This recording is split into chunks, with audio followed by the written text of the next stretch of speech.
Bangu. Masange Bangu ni mkurugenzi mtendaji bodi ya usimamizi wa mfumo wa stakabadhi za ghala. Na nafahamu kwamba Wasukuma huko wanalima ufuta na mpunga. Si kweli jamani? Na mnauza bidhaa zenu kwenye mfumo wa stakabadhi za ghala kwenye upande wa ufuta, si ndio? Kwa mimi kama mtendaji mkuu wa taasisi, wiki iliyopita tumetimiza miaka 20 ya uwepo wa taasisi yetu.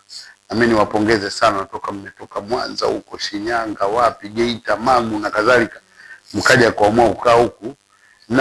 Na sasa sisi tukasema basi tuje tuwasalimie, tuwape zawadi kidogo, tuwape hongera. Na mimi nikushukuru sana Dr. Chogo kwa maelezo yako mazuri.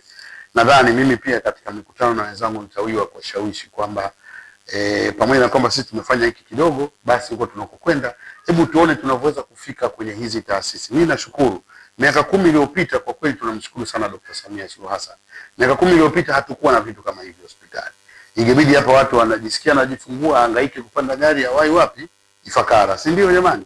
Lakini leo hii mama anatoka shambani hapa anakuja anajifungua, yuko salama, na waona mama waliojifungua wana nguvu zao. Nimemkuta mama yuko, unaitwa nani?